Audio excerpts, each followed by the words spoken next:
I know where to start editing at. It's like ocean. Yeah, you're like a director. Yeah, so we can start from the very beginning.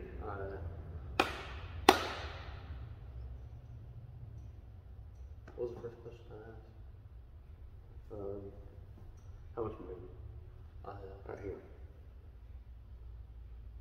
Okay.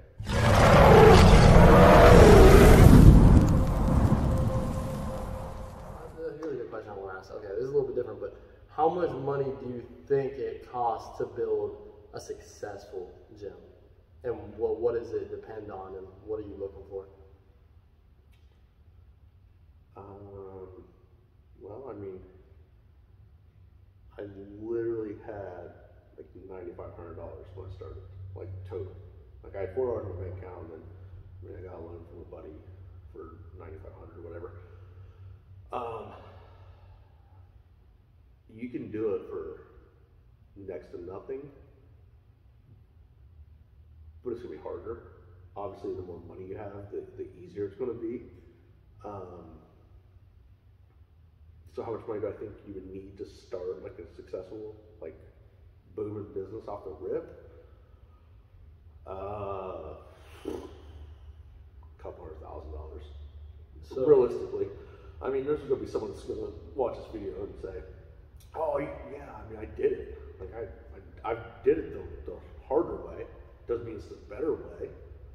So yeah, I mean, you can do it with less money. It's just gonna take you 7 years to get here. So if there was one thing, like just one thing, if you could pick one thing, what is the most important thing that you need to run a successful gym? Like one that is actually pulling in money, making profit over a gym that's struggling to get by. I think, personally, it's gonna be who you know, not what you know. And that's so cliche, but literally, like, you're gonna need friends and family to start with. And then from there, it'd be marketing, which is kind of something that I really couldn't afford. So I just relied on word of mouth and social media. And I think looking back, heading into year 7, we'd probably be further along had I spent money, $5,000, $10,000 on marketing, but it's just not something I had. Okay, so looking back, if say you have that $9,500 in your bank account, how would you split up your money looking back now between marketing and actually like putting equipment in the gym, like percentage wise? Yeah, so $9,500, I'll tell you some things not to do with $9,500. I wouldn't buy mirrors. It's a waste of money. I spent $1,500 on mirrors that you can find for free on the marketplace or Craigslist. And you spent that like in the beginning with the $9,500? Yeah, so, and then you gotta factor in, so $9,500, I had to pay $3,600 to secure the building. It was a double deposit, first month rent, so there's $3,600 gone out of $9,500. So now I'm down to 2/3 of my money. Then you spend $1,500 on mirrors, so that's $4,100.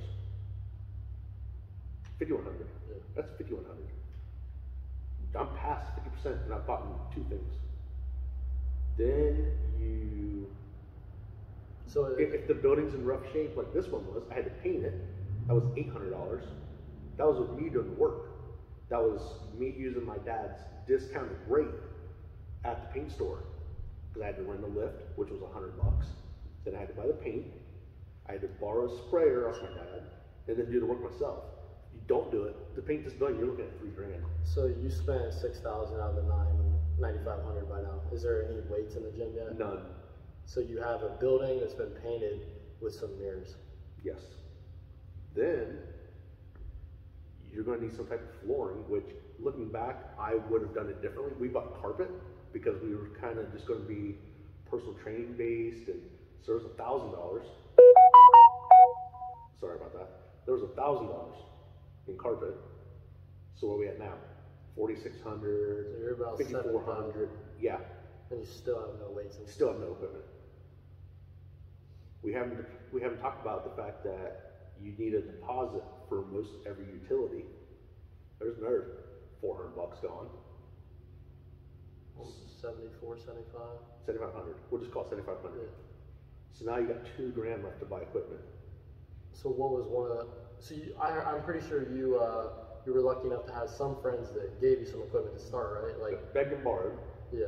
You beg and borrow. Didn't you say, you mentioned before, I think, like you would give them a free membership if they let you, if you Yeah, like. or they just let me borrow the equipment and I'd be like, hey, I'll give this back to you as soon as I can afford to replace it. And a lot of them like just keep it. Yeah. Like our first treadmill, found on the curb. First chest press was in a lady's basement. It was free. I had a punching bag donated to me. I had a bicycle donated to me. So yeah, and then we had a barbell, 2 45-pound plates, and a bench press out of the garage. So like we were lucky there. But I Well, mean, now you got $2,000, so obviously equipment's pretty expensive. So what do you do with this last $2,000? Like, what's the first things you buy? look like hypothetically, or really, what did I do? What did you do, and what should you have done? I started looking and seeing everyone that was selling weights on like Facebook Marketplace and stuff, and I would just go buy them. And dumbbells, anytime I could find a dumbbell, I just buy it. Because I figured you're going to need at least 500 pounds of weight to start if you're starting out small. Opening like a big facility, we're 2,000 square feet, 100 members deep now. If I was trying to do that to start with, you'd need 8,000 to 10,000 pounds. And back then, used weights were like 60 cents a pound, so that'd be $4,000 to $5,000. Right now, they're $1.50 a pound because inflation. So yeah, I don't know if I could do it for 10 grand. I mean, I probably could, but it would be a challenge. But like I said, I wouldn't buy the carpet, I wouldn't buy the mirrors. There's $2,500 saved. I would probably take that $2,500 and put it towards marketing, is what I would do. Or take 500 of that, put it towards marketing, take $2,000, buy weights. So if you're going to advertise your business, and you only had a small amount of money, what are you gonna put that money towards as far as marketing? Are you gonna put it towards like just social media ads? Are you gonna do billboards? Like I would probably do billboards. Billboards, because along the highway, like at our location, like I still think about today, like renting a billboard, because people drive past that, they see a big sign. Yeah. Social media, with the way the algorithm works, and we have 4,000 followers just on Facebook, and I can see how many people see the post. It's like 130. Yeah, and I think with just having like a physical location, and especially just being one location, I think I would take my chances on something that's going to be there every day, like a billboard, than trying to like take my chances with an algorithm that you're hoping pops up people's feeds. Yeah. Which obviously, like in my case, like running like an online business, it'd be different. Yeah, but even with your supplement business, like it's hard for people to know about you unless you're paying to boost your post, and even that is kind of a scam because like I've boosted posts before, and I would get people from California.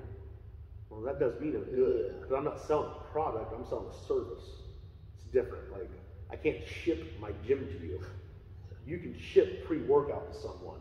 Yeah. So, certain businesses, I think, like boosting posts or whatever is great, but other businesses, I just think it's a waste of money. So how important, like, is location to you? Or like, so obviously you know, this is the building you ended up with. Yeah. Been here for almost 7 years now. Yeah. But do you like where you're at? Would you like to be in a bigger city? How close do you want to be to the competition? Like, if you could have the ideal situation, where would this gym be located? It wouldn't be here, because we're kind of off the beaten path.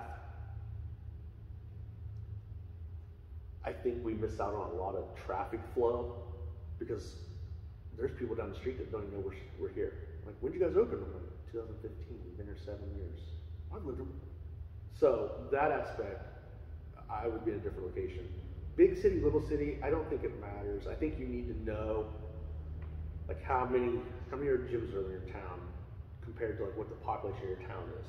Like, you know, Newark, there's 66,000 people, and I think there's 8 gyms. I'm not trying to have, you know, I don't want 66,000 members. Yeah. So I just figured if I can get, you know, if I can get up to 500, I'd be cool with that. Yeah. You know, and obviously there's Planet Fitness. They're going to have the most members. They just are. They got like 5,000 members. Yeah, they got the most members. You're not going to beat Planet Fitness. That's it. So if you're going into business thinking that you're going to beat the big guy, you're not. You're just not. They're established. They got 1,000 gyms across the world. You're not beating them. Don't try to beat them. Just try to beat yourself every day. Yeah. That's something I've done. I've just, not to interrupt you. No. I've just tried to beat myself every day to get a little bit better. And that's how over 7 years I've gone from a $10 barbell to some of the best equipment you can buy. It's just little by little. So I like what you said, like obviously getting better than you were yesterday, kind of focusing on yourself, not worrying too much about the competition. So I think you can control it. Yeah, exactly. But so obviously there's other gyms around this area, and your niche is obviously different than other people. Like you have strongman, and we're like primarily strongman and like powerlifting, and that's your niche, and I think that's another good thing to like help you. Too. Yeah. So what do you think is the most important thing when it comes to like differing yourself from other gyms? Like other than, you know, being a powerlifting and strongman gym, like what's the difference? That's just it. I mean, you have to know your niche and double down on that. If I was a gym that trained youth athletes, well, I wouldn't really promote strongman and powerlifting. If I was a gym that was successful with classes, I would double down on being a gym that does classes. So you kind of just have to find what your niche is and just run with Find your niche and try to be great at it. Don't try to be good at 20 different things, because you're just going to water down your product. That makes sense. For you, okay? When you started, you came with how many flavors? Well, we started with the pre-workout. We started with 4 flavors. Okay, 4 flavors. How many flavors is there pre-workout? A bunch. But there's some, if you can just find like 4 that are really good and just run with those, you'll be all right. And I think it's really important too, because you attract the people that you really want in here by doubling down on what you're really about. Because like if you tried to advertise, okay, like look, we have the Stairmasters now and stuff. But if you try to advertise your cardio gym, I'm still not gonna draw them in. Oh no. Because they already know that we're strongman powerlifting.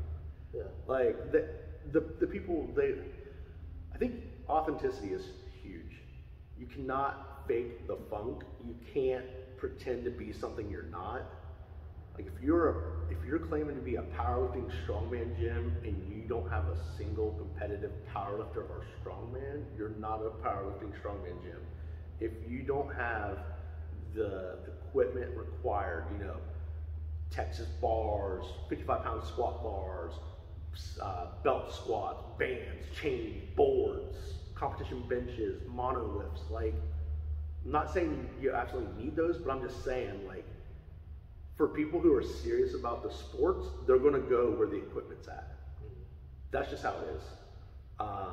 And I think people, they cut through bullshit pretty well. People will see right through you. They'll just know, like, that dude's faking it. That's not what he's about. I mean, I think you just got to be true to yourself. Otherwise, you're going to get ate up. And I mean, I've seen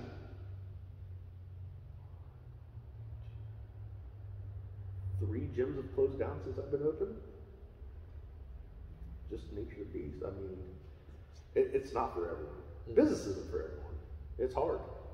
A lot of people think you're going to start a business and it's like Instagram. You're going to be balling out of control. It's a fucking highlight tape. Bullshit. It's 90, 100 hours a week for no pay, and you are literally the marketing team, your customer service, you're the maintenance man. I clean the toilets here, I'm the janitor, like, literally, I clean the toilet every day. That's what it is. It's not glitz and glamour, it's shit and grind. It takes so much effort to get even just out of that initial stage. Like being in business for just about 12 months now, almost a year, it's like, man, because I do everything myself, and it gets hard sometimes, like really hard, because you're not gonna be where you want to be. No. Even a year, 2 years, even 3 years. No, and I think that's like one thing that, like, if you take anything away from this video, is so many people fake their success and how long it took them to get there. Anyone that tells you like they blew up overnight is bullshitting you. It's not the case. Bullshit. Ryan Upchurch. People think Ryan Upchurch just like blew up, right? Yeah. That dude was making comedy skits like back on like Vine, like 10 plus years ago. Yeah. I mean, see, the thing is, look, you can be working all this time, and then maybe one thing you do will make you blow up, but it wasn't his first try. No. Like, you know what I mean? Like, he's been working for 10 years, and then one thing happens, something goes viral. Yeah, and that's how it works. Yeah. And for some people, it never happens. And I was talking to a buddy of mine who closed down his gym, and since he started another business that's pretty successful, and he was talking about his gym being a failure, and I was like, bro, you were open 2 years. Like, you didn't fail. You learned from it. You were open 2 years. Most people couldn't survive 2 months. You know, So to be open 2 years, and then it shut down, that's fine. That happens. personally, I believe like the only way you can fail at anything in life is if you quit. Well, yeah. Because like, there's no set time for like you could be open for the next 30 years, dude. It's like, So I obviously like I study a ton of business stuff, and you can go back and look at like all these multi-million-dollar, billion-dollar companies that started in like garages and basements. Amazon's the most notable example. Like, Came up with that idea on a road trip. He was going to sell books out of his garage on a road trip. This is where he thought of the idea. And now look at it. but it took a long time. Took him, I think if I remember correctly, it was like 1990. It was between like 93 and 97, I believe, is when he came up with that idea. I'd have to double check on that. But, I mean, that's 30 years ago. And I'm almost sure that like throughout that time, and to see where Amazon where it's at today, like there's probably so many times he thought about quitting. Oh, guaranteed. And like I want to talk a little bit about the situations that we've had in the past, like especially you, like with this gym, and especially like with COVID. So all these times, I know there's been multiple times that you just wanted to say, fuck everything and just drop it, sell the gym, and move on to something else. What makes you keep coming back to this? What makes you keep wanting to build this gym? And because it's stressful. I see how you are, and obviously you're going through. Yeah, you just had surgery to remove cancer. Like life just beats you the fuck down, and like you just keep coming back. I know that's the kind of person you are, but why do you do it? Part of me's stupid. I enjoy getting my ass kicked. I'm just dumb. Like, all right, that's all I got. Like, that and I don't want my kids to see their dad quit. Because I push them hard. Like, you're not quitting. You don't quit, So if I'm to quit myself, then I'm a hypocrite. And I don't want to be that. And the other part, like, I have people that don't like me, and I enjoy pissing them off. I'm not failing. The only way, like, I will stop is, like, one day I'm just like, okay, I'm good, I'm done. But even then, like, I don't think I'll reach that point, because, like, people see the gym now, and they're like, oh, man, and I'm like, this gym sucks. Like, in my head, it's almost like having like body dysmorphia. That's exactly what I was where you put on a ton of muscle, you look great, but in your mind you think you look like shit, or you've lost a ton of weight and everyone's like complimenting you and you think, man, I look like shit. But it's literally, it's like I have body dysmorphia in my head of the gym. But as far as like, how do I keep, like, it's just life. Life just, they don't give a fuck what your name is, what your situation, they don't give a shit about you. That's just life. It's gonna smack you at some point. And I just learned at a young age, like, I'm not a victim. I'm not gonna be a victim. I'm not gonna blame it on shit. I'm just gonna figure it the fuck out, and we're gonna move on. And I just have. I mean, I have a pretty good life. I do, but like I've been handed some shitty situations. It's just a situation. Like, you know, you talked about me having cancer. Like, first thing I did was I started making ball jokes. I had testicular cancer. I'm like, I want to make ball jokes because that shit's funny. I mean, like, down about it. I can be down about it, but I'm still going to have ball cancer.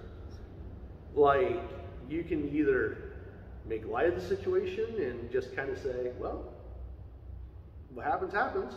Get through it. Or you can sit and mope and bitch and poor me and still, well, whatever happens, happens. Like, I mean, you probably heard and you know it firsthand. Like, if there's one thing you can control in this life, it's your attitude. And yeah, you definitely, you show that. Because, I mean, like, you're right. Like, you haven't handed some shitty situations, but you always, every time I come in the gym, I never see you down. Like, you're always, like, ready to see what's next. Like, you're always fighting something. But, yeah. But you never let it, like, take you under. Like, ever. I've never seen you really. No. I mean, like, in my head, I may be fighting, like, wanting to quit, but, like, yeah, I won't show that to, like, many people just because, one, I have such a persona of, fuck it, let's just do it, that, like, I try to spread to other people that if I was to be, you know, I just look like an asshole. Again, you look like a hypocrite. And two, I've learned, like, if you show a weakness, people are going to use it against you. Like, if you show any little chink in the armor, they're going to use that against you. So I just deal with shit, like, in my head or in private. Like, that's how I deal with it. Like, when I found out I had cancer, I cried in my basement. I didn't cry because I had cancer. Like, I cried because I was like, shit, I hope it doesn't spread and get more serious, because I don't want to lose, like, I don't want to leave my 3 kids. They're babies. I mean, my oldest is 11. He's still a baby. If they were in their 30s, 40s, established, I taught them everything they need to know to, like, you know, like, you're always learning. How I'm 30, I'll be 37 in a week or two, and, like, I'm still learning. So, like, they're going to have to learn stuff on their own, but I want to teach them enough, like, to get to that point to where they could make mistakes and be equipped with how to handle it. So that's the only reason I cried. And I cried for like 2 minutes. And then I was just like, all right, let's fucking go. Like, cancer, I'm ready. Let's fucking fight. Like, you know, so yeah, I mean, that's kind of where I was at. So I'm not a victim at all. I refuse to be a victim. So obviously, like, a lot of things you've done in this life, a lot of things you went through is, like, probably changed your perspective on a lot of things. But just looking at the gym by itself, what is the most important thing that you think that you've ever been taught because of the situation this gym's put you in? Something hard you went through. What's the most important thing you've learned from this whole thing? Loyalty doesn't exist. I've made a lot of friends from the gym, but at the end of the day, it's my gym. You're free to leave and go. You have nothing. Like, I'm stuck to the gym. Like, I'm tied to it. You're free and clear to go join their gym, or I don't have that option. So in that aspect, like, loyalty doesn't exist. People come and go. I used to take it super hard. I used to, you know, I'm petty. I would be pissed off at people, but now I'm just like, whatever. I get it. So, but I would learn, I think that's one of the biggest things I learned. And secondly, just kind of, no one's going to come save your ass when the shit hits the fan. It's just you. Like, I mean, my wife helps me out, you know. I got good friends, but at the end of the day, it's me. It's just you. It's me. No one's coming to Let's save me. because, you know, we all love the gym, but at the end of the day, man, nobody loves it like you do. Yeah, it's my baby. Yeah. Like, no one loves their kids like they do. Yeah, This is like my 4th kid. So, where do you? I feel like this is the last thing I need to ask, but like, where do you see the gym in 5 years? Like, given on the track you're going and with the plans you have coming up, I want to know, like, location-wise, gonna be somewhere else. How many members you plan on having? What new equipment we got coming? Like, I want to hear it all. Bigger building that I own, because paying rent sucks. Any idea on like a specific location you want? Yeah, I'm gonna stick in Newark, just because like my roots are here. My kids are like, I'm tied to Newark until at least they're 18, which is like another 12 years, not counting. But yes, I'm tied here for at least another 12 years. And then depending on where my kids go, that'll kind of determine where we go. If my kids move out of state and whatever, then I'm not stuck here. If my kids decide to stick around Newark, well then I'm gonna stick around Newark. But within those 12 years, you plan on getting a bigger building? Bigger building, yeah, that I own. And I would like to have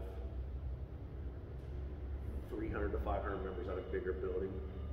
Equipment-wise, I'm always buying equipment. Yeah. Like I have this idea in my head right now to sell all the weights just to go buy new ones, because I've never bought new weights for the gym, like ever. I've never bought new weights. They've always been like used. So that's kind of an idea. Bigger building, I would obviously expand. I'd buy, the strongman area would expand, the cardio section would expand. You plan on maybe like, you're already looking for personal trainers and stuff. You plan on doing maybe any classes? You get a bigger building. If I had a bigger building, I could facilitate it, yeah. But I don't want to be known as like a... Yeah, kind of what we're talking about. I mean, from a business standpoint, it makes sense because it makes money. But I don't want to be known as the powerlifting strongman gym that also does jazz class. Oh no, nothing like that. Right, but I mean, like, I don't want like classes like that. You could also have classes where you would have somebody who powerlifts. Yeah, like seminars and stuff. That'd be cool. Yeah. I'd like to have like sanctioned events, like sanctioned powerlifting meets, sanctioned strongman events, and just have an area dedicated just for like competitions. Like you can't use it. That's just for competitions. It may be a waste of space, but it would pay for itself. Yeah, personally, I think events, like competitions, stuff like that, I think that would be a huge key to your success, just kind of getting the name out there, because I feel like every competition, every event you have, the work to get out there. That's something else I'm planning on doing in 2022. I'm going to attend more events. I'm going to go to the powerlifting meets locally. I'm going to go to the local strongman meets and talk to people and be like, hey, like I have everything you need. Because there's hardly any gyms in Central Ohio that have strongman equipment, let alone some of the equipment we have. And people will drive. If you build it, they will come. Like that's legit. So I just have this idea of kind of going, and also a lot of the gyms are like, it seems like in competition with each other. And I'm kind of like, I was guilty of it for a while, but like I'm trying to break that because each gym around here is different. And so like today I went and put flyers at some of the other gyms in town. Was like, hey, we're doing a powerlifting meet in March. If any of your guys want to do it, keep us flyers. If you guys have an event, then we'll help promote you guys. So like, there's enough food on this table for us all to eat. Yeah.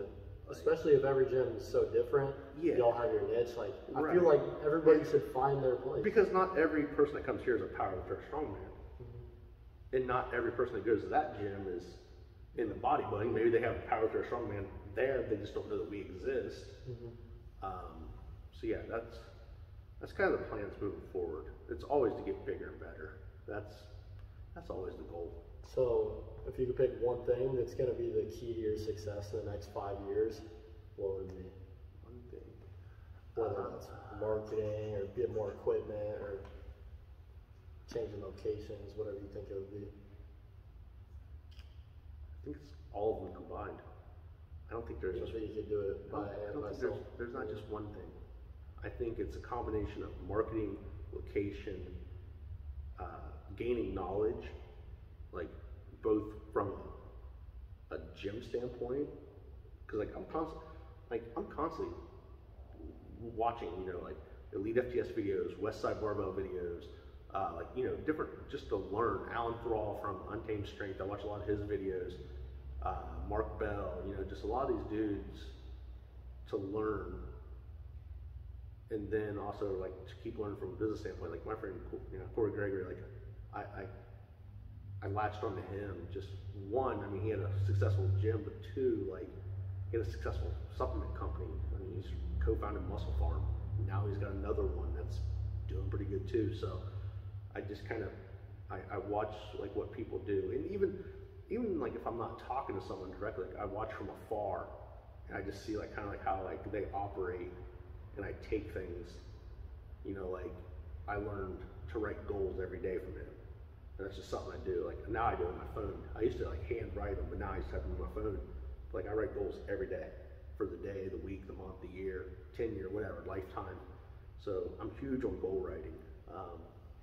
If you walk around the gym, you're going to find books of goals. They're everywhere. How sometimes I write them on the chalkboard. So yeah, I just think my success moving forward and the gym's success moving forward is just going to be a combination of things. It's going to take, I mean, I don't believe in luck. I think like you got to create your own luck. I think you got to create your own momentum just by, you know, putting yourself out there, and you know, that's how you create momentum. You just have to let people know you're here, what you offer, and it comes in waves. I mean, there's times where like it's like phone call to phone call to phone call to phone call. People, you know, I want to join the gym, and then there's times where you don't get a new person for a month. And you're like, shit. There was a point in time I lost like 40 members in like 6 weeks this year, and I was like, oh God, like that pays the rent. Those 40 members is my rent check. Shit.